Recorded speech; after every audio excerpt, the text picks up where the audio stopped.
Hi friends, welcome to my YouTube channel. ఈరోజు video అయితే బెండకాయ పులుసు కూర వండబోతున్నా. బెండకాయ పులుసు కోసం అయితే ముందుగానే బెండకాయ వక్కలు, ఉల్లిపాయ ముక్కలు, పచ్చిమిర్చి ముక్కలు అయితే కట్ చేసి పెట్టుకోవాలి. చింతపండు కూడా ఇట్లా ముందుగానే నానేసి పెట్టుకోవాలి. ఇప్పుడైతే మనమైతే స్టవ్ పైన గంజు పెట్టుకొని తగినంత నూనె వేసుకొని నూనె గాలిన తర్వాతనైతే ఆవాలు, జీలకర్ర వేసుకోవాలి. కొద్దిగా కరివేపాకు కూడా వేసుకోవాలి. కరివేపాకు గోలిన తర్వాతనైతే మనం ముందుగా కట్ చేసి పెట్టుకున్న ఉల్లిపాయ ముక్కలు, పండుమిర్చి ముక్కలు అయితే వేసుకుంటున్నా. పండుమిర్చి ముక్కలు లేదంటే పచ్చిమిర్చి ముక్కలు వేసుకోండి. చూడండి, ఇవైతే మంచిగా ఫ్రై కావాలి. నేనైతే ఏ వీడియోలైనా ఏ కర్రీ వండేటప్పుడైనా పచ్చిమిర్చి ముక్కలు, ఉల్లిపాయ ముక్కలు మంచిగా ఫ్రై కావాలనే చెప్తా. చూడండి, ఇట్లా మంచిగా రెడ్గా ఫ్రై అయినాకనే పసుపు వేసుకోవాలి. ఇప్పుడైతే నేనైతే పసుపు వేసుకుంటున్నా. పసుపు కూడా మనం ఒక నిమిషం పాటు ఉల్లిపాయ ముక్కలకు, పచ్చిమిర్చి ముక్కలకు పట్టేలాగా ఇట్లా మంచిగా కలుపుకుంటూ ఫ్రై చేసుకోవాలి. ఇప్పుడైతే మనం బెండకాయ వక్కలు వేసుకుందాం. బెండకాయ వక్కలు కూడా నూనెలో మంచిగా ఫ్రై కావాలి. ఎందుకంటే బెండకాయ వక్కలు కొంచెం బంకగా ఉంటాయి కదా, ఆ బంక పోయేలాగా నూనెలను అయితే ఇట్లా మంచిగా ఫ్రై చేసుకోవాలి. ఒక నిమిషం 2 నిమిషాలన్నా ఫ్రై చేసుకోవాలి. లేదంటే మనం బెండకాయలు వేసిన వెంటనే కారం వేసినాం అనుకో అస్సలు టేస్టీ ఉండదు బెండకాయ పులుసు అనేది. చూడండి, ఇట్లా నూనెలను అయితే మంచిగా కలుపుకుంటూ అయితే ఫ్రై చేసుకోవాలి. ఇంకా ఒక 2 నిమిషాలు అయితే ఇట్లా మూత పెట్టుకొని అయితే ఫ్రై చేసుకోవాలి. బెండకాయలను అయితే నూనెలో ఇట్లా మూత పెట్టుకొని అయితే ఒక 2 నిమిషాలన్నా ఫ్రై చేసుకోవాలి. ఇప్పుడైతే బంక పోయేదాకనైతే నేనైతే ఒక 2 నిమిషాలు అయితే మూత పెట్టుకుని అయితే ఇట్లా ఫ్రై చేసుకున్నా. ఇట్లా మంచిగా ఫ్రై చేసుకున్న తర్వాతనైతే కారం వేసుకుంటున్నా.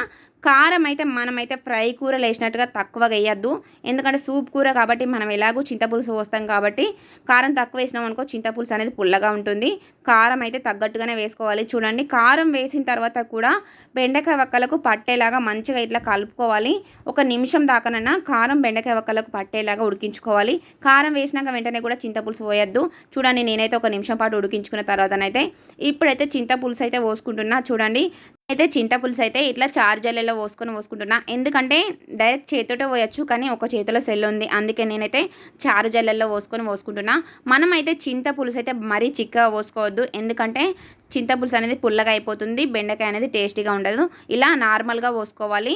మరీ చిక్కగా కాకుండా మరీ పలసగా కాకుండా ఇట్లా నార్మల్గా పోసుకోవాలి. ఇప్పుడైతే చింతపులుసు పోసుకున్న తర్వాతనైతే మనమైతే ఒక కొద్దిసేపు అయితే ఒక నిమిషం పాటు అయితే మనం మూత పెట్టయితే కొద్దిసేపు ఉడికించుకోవాలి.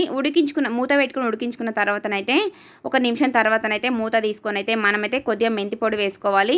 మనం చింతపులుసు కూరలలోనైతే మెంతి పొడి వేసుకోకపోతే మాత్రం అస్సలు టేస్టీగా ఉండదు. ఇంకా బెండకాయ కూరలను అయితే ఇంకా టేస్ట్ ఉండాలంటే మెంతి పొడి అయితే ఖచ్చితంగా వేసుకోవాలి. చూడండి, ఇప్పుడైతే నేనైతే మెంతి పొడి వేసుకొని అయితే మళ్ళీ మూత పెట్టుకొని అయితే ఒక 2 నిమిషాలు అయితే ఉడికించుకుంటున్నా. చూడండి, ఇలా మెంతి పొడి వేసిన తర్వాతనైతే మూత పెట్టుకొని అయితే ఒక 2 నిమిషాలు ఉడికించుకున్న తర్వాతనైతే ఇప్పుడైతే మూత తీసుకొని అయితే మళ్ళీ కొత్తిమీర వేసుకుంటున్నాం. మనం సూప్ కూరలను అయితే కొత్తిమీరను అయితే లాస్ట్కి వేయద్దు, మధ్యలోనే వేసుకోవాలి. ఎందుకంటే కొత్తిమీర అనేది సూప్లో మరిగితే చాలా టేస్టీగా ఉంటుంది. తగినంత ఉప్పు కూడా వేసుకొని మళ్ళీ అయితే మూత పెట్టుకుని అయితే మరిగించుకోవాలి. కొత్తిమీర, ఉప్పు బెండకాయ వక్కలకు సూప్లకు పట్టేలాగా ఇట్లా 2 నిమిషాలు అయితే మరిగించుకోవాలి. మంచిగా మూత పెట్టుకొని అయితే మంచిగా మరిగించుకున్న తర్వాతనైతే మళ్ళీ మూత తీసుకొని అయితే ధనియాల పొడి వేసుకోవాలి. లాస్ట్లో ధనియాల పొడి వేసుకొని బెండకాయ సూప్ అయితే రెడీ అయిపోయింది. చూడండి, బెండకాయ పులుసు అయితే రెడీ అయిపోయింది. ధనియాల పొడి వేసుకుంటే కూర రెడీ అయిపోయినట్టే. టేస్టీ బెండకాయ పులుసు అయితే రెడీ అయిపోయింది. వీడియో నచ్చిన వాళ్ళైతే లైక్ చేయండి, షేర్ చేయండి, సబ్స్క్రైబ్ చేయడం మాత్రం మర్చిపోకండి.